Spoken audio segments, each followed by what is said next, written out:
সাম্প্রতিক সময়ে গাজায় চলমান যুদ্ধ এবং এর মানবিক বিপর্যয়ের বিরুদ্ধে ইসরায়েলি সেনাবাহিনীর কিছু বর্তমান ও সাবেক সদস্য প্রকাশ্যে মুখ খুলেছেন, যা ইসরায়েলি প্রধানমন্ত্রী নেতানিয়াহুর ওপর অভ্যন্তরীণ চাপ আরও বাড়িয়ে তুলেছে।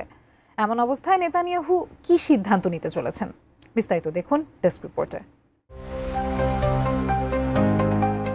ফিলিস্তিনের গাজা উপত্যকায় ইসরায়েলি যুদ্ধ থামার কোনো লক্ষণ নেই। সেই সঙ্গে এ যুদ্ধের বিরোধিতাও অব্যাহতভাবে বাড়ছে।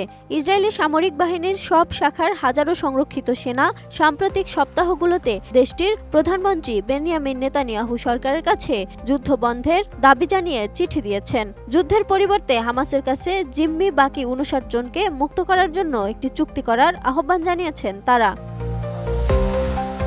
18 মাস আগেও খুব কম ইসরায়েলের মধ্যেই ফিলিস্তিনি স্বাধীনতাকামী সংগঠন হামাসকে পরাজিত করে জিম্মিদের মুক্ত করার জন্য তুলে ধরা এ যুদ্ধের যৌক্তিকতা নিয়ে সন্দেহ ছিল। ইসরায়েল ও হামাসের মধ্যে গত জানুয়ারিতে হওয়া যুদ্ধবিরতি এবং 30 জনেরও বেশি জিম্মিকে মুক্তি দেওয়ার বিষয়টি অনেকের মধ্যে আশা জাগিয়েছিল যে খুব শীঘ্রই এ যুদ্ধের অবসান ঘটতে পারে। কিন্তু গত মার্চের মাঝামাঝি ইসরায়েল যুদ্ধবিরতি ভেঙে গাজায় আবারও ভয়াবহ হামলা শুরু করার পর সে আশা ভেঙে গেছে। ইসরায়েলি গোয়েন্দা সংস্থা মোসাদের সাবেক প্রধান ড্যানি ইয়াতম জানান, তারা এই সিদ্ধান্তে পৌঁছেছেন যে ইসরায়েল খুব খারাপ অবস্থার দিকে এগোচ্ছে। তারা বুঝতে পারছেন নেতানিয়াহু মূলত নিজের স্বার্থ নিয়েই বেশি ভাবছেন। তার অগ্রাধিকারের তালিকায় জিম্মিরা নন, বরং নিজের ও তার সরকারকে স্থিতিশীল রাখার স্বার্থ। ডিজাইন, এলিগেন্স, বিউটি, সেরা পণ্য সবার জন্য জেভিকো।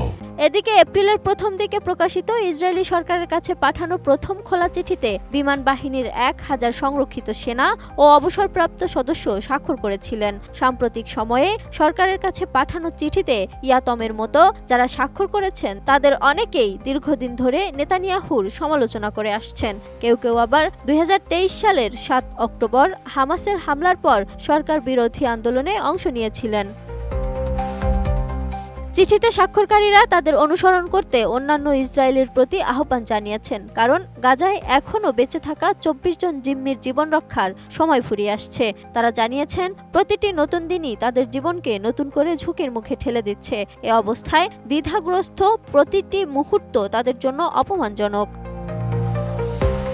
পরবর্তী সপ্তাহগুলোতে প্রায় প্রতিটি শাখার সেনারা, এমনকি বিশেষ বাহিনী ও গোয়েন্দা শাখাও খোলা চিঠি দিয়েছে। সব মিলিয়ে চিঠিতে স্বাক্ষরকারীর সংখ্যা 12,000 ছাড়িয়ে গেছে। 2023 সালের 7 অক্টোবরের পর হাজারো ইসরায়েলি সংরক্ষিত সেনা নেতানিয়াহু সরকারের ডাকে সাড়া দিয়েছিলেন, কিন্তু এখন এর চেয়ে বেশি সেনা এ ডাক প্রত্যাখ্যান করছেন।